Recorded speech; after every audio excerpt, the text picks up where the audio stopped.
Chers collègues. Merci Monsieur le Président, Monsieur le Ministre.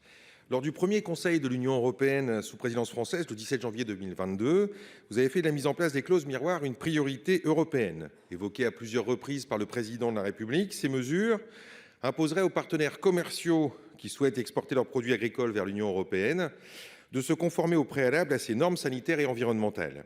Aujourd'hui, alors que les agriculteurs français respectent les nombreuses préconisations de la Commission européenne, et tout particulièrement la réduction drastique de produits phyto, ces obligations ne sont pas imposées aux produits importés hors de l'Union européenne. C'est ainsi que des pesticides et antibiotiques non autorisés en Europe peuvent l'être à l'étranger et se retrouver dans nos assiettes. Ainsi, le consommateur français n'est pas informé que les lentilles produites au Canada le sont avec des pesticides formellement interdits en Europe, par exemple. Ces produits chimiques n'ont qu'un seul objectif, augmenter les volumes de récolte, quoi qu'il en coûte, et donc au détriment de la santé des consommateurs européens. C'est donc aussi une différence de traitement qui peut être assimilée à de la concurrence déloyale. Les agriculteurs rencontrés dans le département du Nord, et tout particulièrement dans l'arrondissement d'Avesnes-sur-Helpe, ont soutenu dès 2022 vos annonces qui faisaient une priorité de ces clauses miroirs. 2 ans après cette annonce, rien. Comme les agriculteurs de mon territoire, je souhaite connaître l'état d'avancement de la mise en œuvre des clauses miroirs, près de 2 ans après votre annonce à ce sujet. Monsieur le ministre.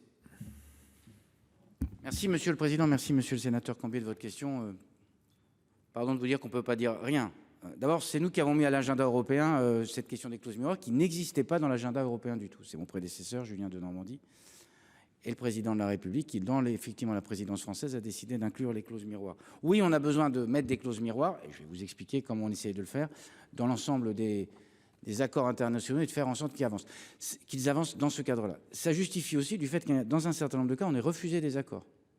L'accord australien, l'accord Mercosur, la France, parfois seule, parfois trop seule, elle refuse ces accords au titre du fait que sur un certain nombre de sujets, nous n'avons pas les clauses miroirs, en particulier relatives à l'accord de Paris. Et c'est donc concrètement ce qu'on a fait. C'est la non-application de clauses miroirs qui fait qu'on refuse aujourd'hui ces 2 accords. Et ce n'est pas autre chose. Et donc ça montre bien qu'on a essayé d'avancer sur le sujet. Deuxième élément, on a fait de la question de la réciprocité effectivement un certain nombre. On a défendu 2 choses. On a défendu 3 types de mesures miroirs. L'interdiction des importations de produits d'origine animale pour lesquels il a été fait usage d'antimicrobiens. La suppression des tolérances à l'importation de produits contenant des résidus de pesticides. La lutte contre la déforestation importée. Aujourd'hui, c'est ce qui s'applique sur un certain nombre d'accords, y compris des décisions européennes qui ont été prises dans ce sens. Depuis l'initiative portée par la France, résultats suivants ont été obtenus. Introduction d'une conditionnalité tarifaire réservant le bénéfice de l'accès aux produits bovins de Nouvelle-Zélande quand ils sont nourris à l'herbe. C'est bien un modèle sur lequel nous essayons de nous entendre. La Commission a présenté en outre le 6 décembre 2022 un acte délégué permettant d'étendre aux importations de viande l'interdiction européenne d'utiliser des antibiotiques. 2e acte concret, l'accord trouvé entre le Conseil et le Parlement le 6 décembre sur l'instrument de lutte contre la déforestation en est un dernier exemple. Enfin, la Commission a également adopté le 2 février dernier, au titre de la protection des pollinisateurs, la mise à zéro des limites maximales de résidus acceptables dans un certain nombre de produits. Je ne dis pas que tout est résolu.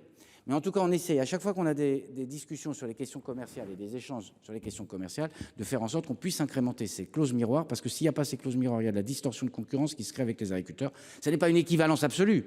L'agriculture brésilienne ou l'agriculture canadienne n'est pas l'agriculture française.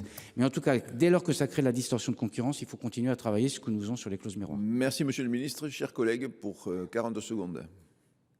Merci Monsieur le Ministre de votre réponse.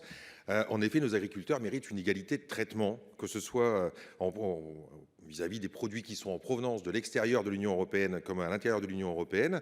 Il en va de la vie de nos villages, de nos communes, de notre puissance aussi agricole. C'est-à-dire que l'agriculture ne doit vraiment pas être une variable d'ajustement des négociations commerciales. Donc je prends acte de votre fermeté et je vous invite à le rester tout au long de ces négociations. Je vous remercie.